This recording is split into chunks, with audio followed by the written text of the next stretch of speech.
How's it going, everybody? Prozzy here with breaking news. It's not really breaking, I'm slightly late to the story, but it's an interesting development that's just happened that I'm about to go investigate, and I hope that you guys come along.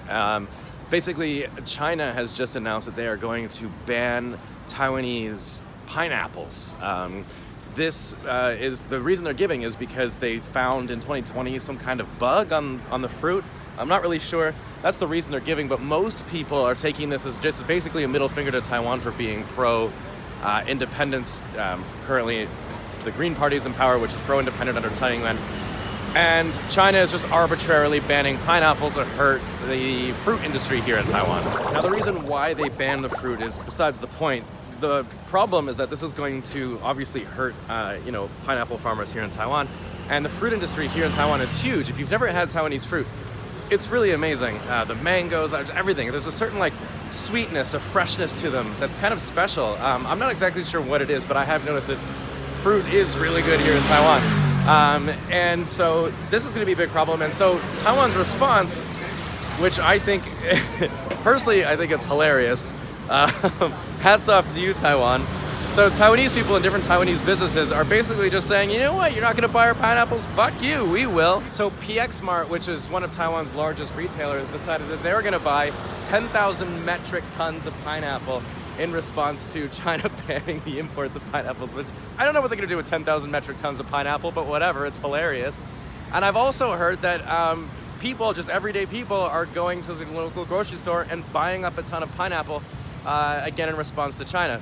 Which I think, okay, yes, it's funny, but I also think it's admirable that they're willing to show such resilience and, really coming together in a time where China's kind of, jerking them around. They're kind of sticking up to themselves a little bit. And I have a lot of respect for that. So I'm about to head to the grocery store and investigate and see if people are actually buying as many pineapples as I've been hearing.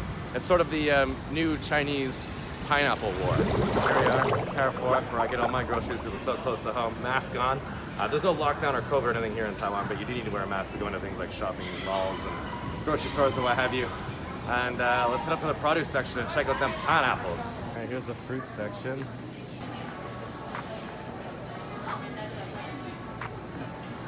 Here we go. Taiwanese pineapples.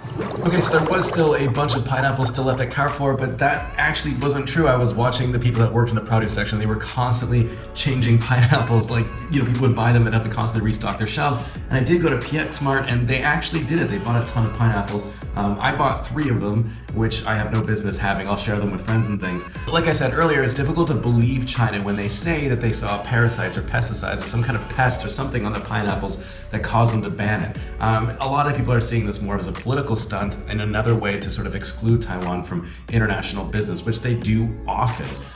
Taiwan, cannot participate in international sporting events. They have to call themselves Chinese Taipei, which sort of degrades their call for independence. And this is just one of the many ways that China has done it. It's made news recently, but there's a whole, if you just pay attention a little bit, you'll see that China does this quite often. Most of Taiwan's pineapples are consumed domestically, but of those exported, 90% they go to China. So you can see how this is a huge problem economically for Taiwan, but on the flip side of that, seeing how people don't really see this as an actual concern about pests on their pineapples and more of a political stunt, even the president has thrown her support behind purchasing Taiwanese pineapples on Facebook. And it's really cool to see how, not only would you think of being patriotic or being, proud of your country, I think Taiwan has us all beat on this one, pineapples.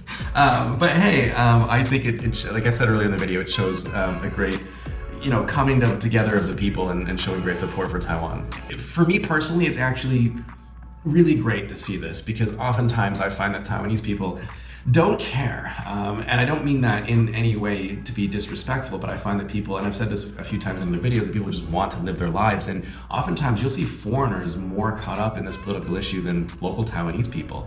However, once you get them kind of rallied up, or how do you say that, like wind them up, they will become quite political. But to be honest, it's easy to see how the Chinese are doubtful that Taiwan will be able to put up with some kind of defensive, some kind of attack, when people aren't really willing to speak up, or maybe people are even willing to leave Taiwan rather than defend it.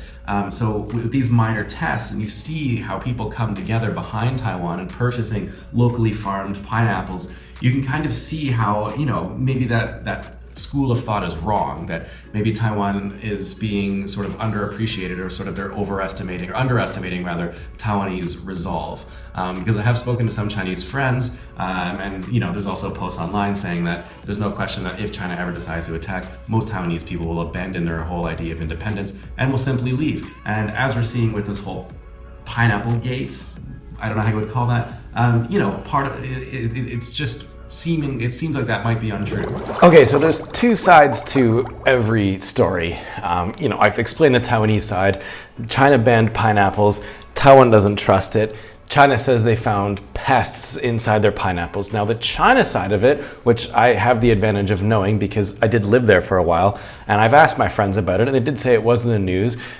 They believe their government. They have no reason not to. Now, we have the advantage of foresight in that we understand that you can't trust the Chinese government. I mean, we know that. They hide things, and they're also very meticulous about keeping their record clean for the people that live there. The general consensus that I get from Chinese people is that they just don't understand why Taiwanese people are putting up such kerfuffle about this whole thing. I mean, it's trivial. It's just a ban on pineapples. Our government said there's pests in them, so there is. They just can't see past the fact that the Chinese government wouldn't, arbitrarily do this to hurt the economy. It doesn't seem something that's proactively helping Chinese people, so they just sort of trust what the government is saying. That all stems from their encompassing vision of Taiwan is, we can't understand why these handful of people on an island will completely refuse to have a one country, two systems like Hong Kong. They just don't understand why Taiwanese people won't accept it.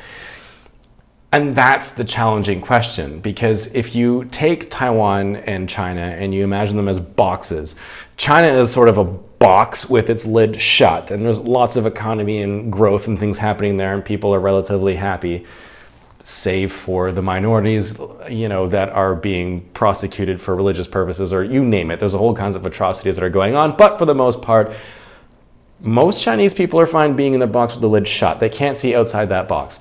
Taiwan is in this box with the lid open, and so they share the same values as in money and family and making sure that they have enough for themselves, but Taiwan has the box open. They're able to see outside. They're able to see international news and what's happening abroad. And that has real value to Taiwanese people. And I think that's what divides Taiwan and Chinese people. Most Chinese people are more than willing to go about their day-to-day life, provided they have enough money, enough food to eat. They can provide for their families.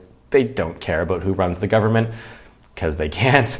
Whereas Taiwanese people are the same in the first part, as in they need enough money, and they, like the rest of us, we need enough money, we need enough food, we need to make sure that our families have enough. But they do care about who runs the government. Even though it's outside of their control, it's still something that they feel very passionate about. It's something they're going to hold on to. They're not willing to have a one country, two systems that China is proposing to Taiwan, similar to what they did to Hong Kong, because you could see how they kind of, I won't say tricked, but you could say tricked Hong Kong into accepting a one country, two systems, because Hong Kong violently lost their democratic freedom. And that is something that Taiwan is holding on to dearly. They don't understand why Taiwanese people are making such a big deal over China banning pineapples, especially when you consider that Taiwan has banned a whole host of Chinese products, especially tech. So at the end of the day, it's kind of like this. China sees Taiwan and they're kind of like, why don't you just give up? Why are you making such a big issue of such a trivial matter when you ban so much of our products? Why not just let us go in there and help you guys? Thank you guys so much for watching. That is it for me. I apologize I was gone for a month. I was busy celebrating my birthday and getting sued for defamation. Shit. But it's okay. I hired a lawyer. They dropped the case, and now I'm poor. So it would help me out a lot if you hit that subscribe button. I'm almost at that 100,000 subscriber mark, something I'm very proud of. I am back. I'm going to kick my ass into gear. It just took me a long time to make this. I think I shot and reshot this 5 or 6 times. I'm still not perfectly happy with it, but eventually you gotta just get, I don't know. Anyways, keep your stick on the ice. Get you guys on the next one.